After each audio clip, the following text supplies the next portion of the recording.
Inyuma yuko umugwi wa M23 utangarije kuri uyu wa kabiri igenekerezo rya ndwi z'ukwezi kwa gatatu umwaka wa 2023 yuko uhagaritse intambara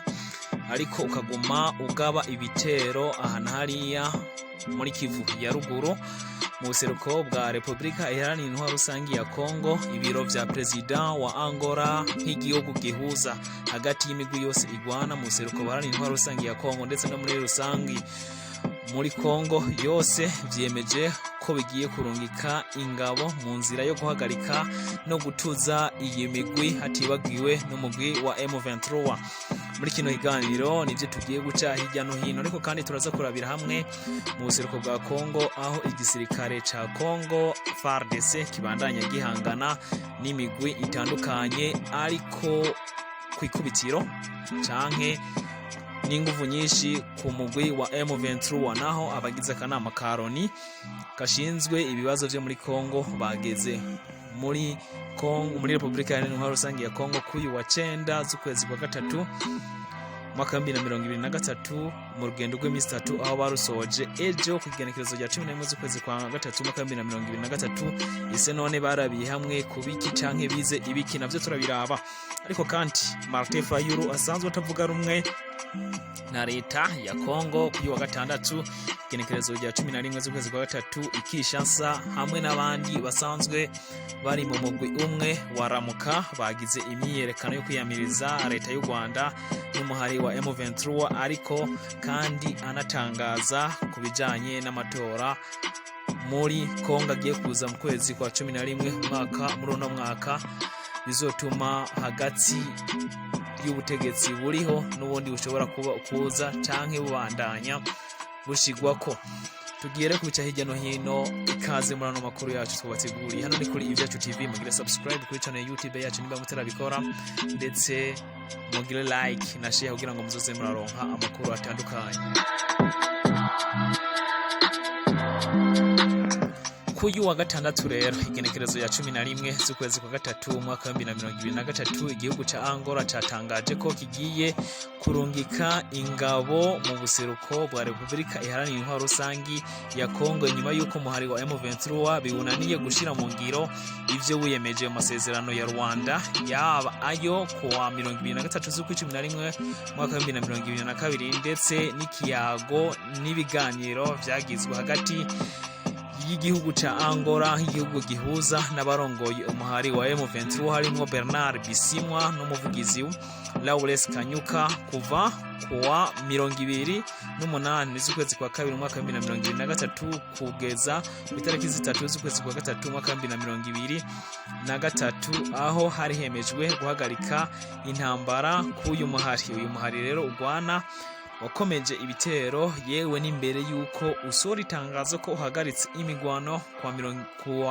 kwa kabiri igenekerezo rya ndwi z'ukwezi kwa gatatu mwaka 2023, ndetse uranabandanya no kuyu wa gatanu ubwo abagize inama ya ONU yiga umutekano yagera igoma kuwa 10 z'ukwezi kwa gatatu mwaka 2023 ahitwa Mulambi hagati ya Sake na Goma aho ibitero vyari birembeje.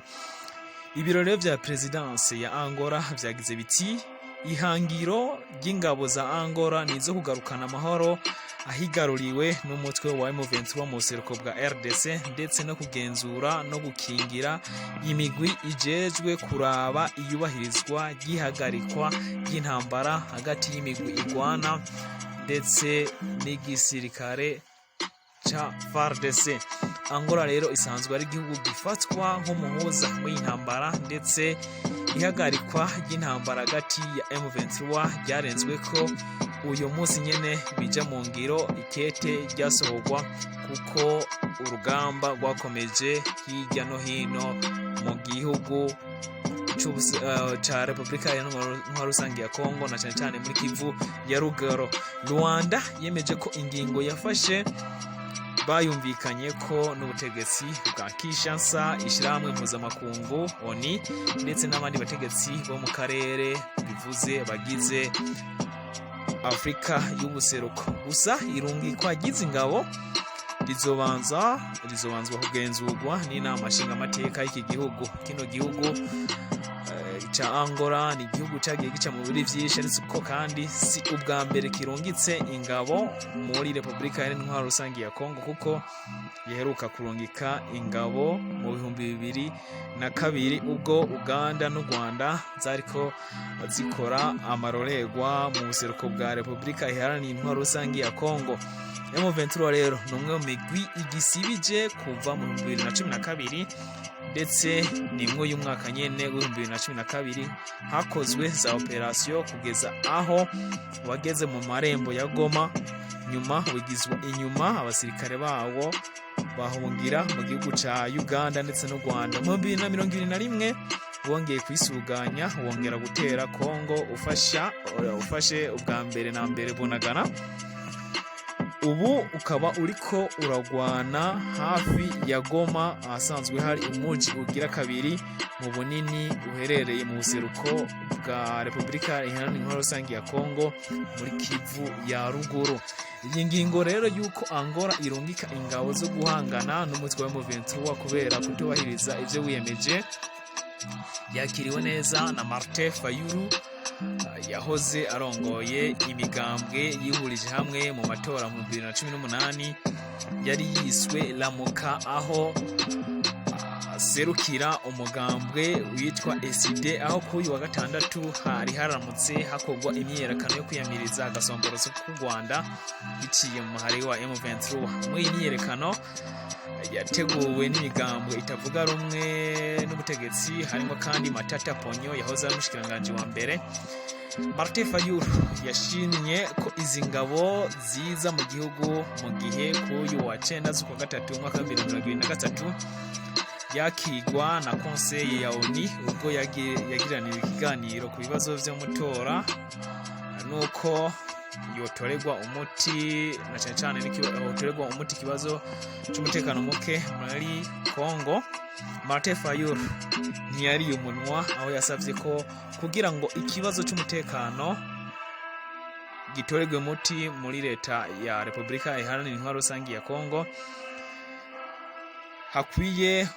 kuba ibiganiro hagati ya FDLR isanzwe igwana ku ruhande rw'u Rwanda na ADF ku ruhande rwa Uganda, ko bokwicarira ibibazo vyabo rero kugira ngo amahoro yongere agaruka. Ariko ibi bisa n'ibidashoboka, narijya haba ADF ndetse na FDLR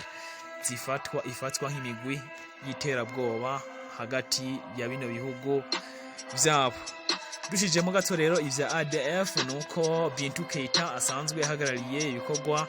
vya MONUSCO muri Kongo yamirira kure ubwicanyi bwabaye ku wa 9 z'ukwezi kwa gatatu mwaka 2023 Imukondi ni Mausa, hafi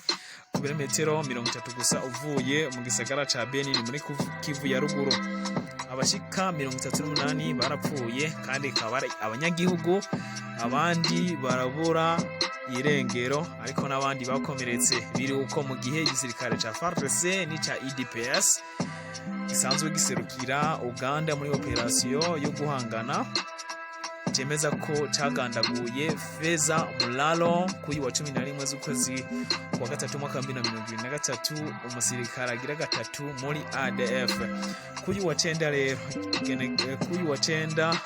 mu kwezi kwa gatatu mwaka 2023 intumwa z'umuryango mpuzamakungu ONU zagendeye Repubulika Iharanira Intwaro Rusangi ya Kongo, ndetse ku genekerezo rya 10 z'ukwezi kwa gatatu mwaka 2023 zikaba zakiriwe na Felix Antoine Tshisekedi arongoye igihugu, aho kandi ku genekerezo rya 11 z'ukwezi kwa gatatu mwaka 2023 zakiriwe muri Kivu ya ruguru na Colonel Ndima. Zintumwa rero zari zigizwe n'abantu bashika 35, harimo abambasaderi 15, aba membre permanent 5 n'aba membre no permanent 15 muri ONU. Uyu mugwi wanabonanye kandi n'abategetsi batandukanye haba muri guverinoma ndetse no mu batavuga rumwe n'ubutegetsi, aho bari baje kwirabira ibibazo by'umutekano uko byifashe muri Repubulika Iharanira Intwaro Rusange ya Kongo, ndetse banishikira ku rubuga muri Kivu ya ruguru na cyane cyane i Goma. Bimeze uko mu gihe ubukeye bwaho igenekerezo rya 10 z'ukwezi kwa gatatu mwaka 2023 i Goma hashitse ifashanyo idasanzwe inyuma y'igendegwa y'igihugu cy'Ubufaransa. Umukuru w'igihugu cy'Ubufaransa ariwe Emmanuel Macron, aho yari yagendeye Kinshasa, akaba rero yari yemeye imfashanyo y'ibihugu bya Buraya kuvyerekeye abanyagihugu bari i Goma, aho imigwano idasanzwe hagati y'umuhari wa M23 yatumye abarenga ibihumbi 800 bahungira hafi ya Goma, igisagara kigira kabiri mu bunini nkuko nabivuze. Ifashanyo rero ikaba yari yakiriwe n'umu ambassadeur canke umuhagarikizi w'Ubufaransa muri Kongo ariwe yitwa Bruno Aubert. Mu ijambo ryiwe yashikirije, Bruno Aubert yemeje ko abagerageza bose kuvogera ubutaka bw'ikindi gihugu bikwegera ibihano, aho yamirije imitwe itwaje ibigwanisho mu buseruko bwa Kongo n'iyicwa ry'abasivile batandukanye muri buno buserukizi. Ni imiti, ni ibikoresho by'isuku, ni ibintu bitandukanye byo gufasha abanyagihugu bifise tone zishika 36 nkuko vyandikwa n'ikinyamakuru Actualité cyane higwa ngaho muri Kongo, vyarungitswe n'ibihugu by'umwe bwa Buraya kugira ngo bibandanye bifasha abanyagihugu batandukanye muri Kongo. Ikuza kw'abanyagihugu, ukuza k'umugwi udasanzwe w'ingabo za Angola uje gutorera ikibazo mu cy'umutekano mu buseruko buharaniye intwaro rusange ya Kongo, narijya bazoba baje basanga izindi ngabo zozo zaje guhagararira amahoro muri Kongo zigizwe n'Abarundi ndetse n'igihugu ca Kenya, aho bobo bamaze amezi atari make kuva mu mpera z'umwaka wa 2022 ariyo bari kugira ngo babashe gutorera hamwe ikibazo cy'umutekano kw'igenekerezo rya 10 z'ukwezi kwa gatatu mwaka 2023 kuri wa gatano niho abasirikare b'igihugu cy'u Burundi n'igihugu ca Kenya bagerageje kwishikira hamwe na hamwe mu haciye imigwigwana nko muri Sake nk'uko vyatangajwe n'ibiro ntangamakuru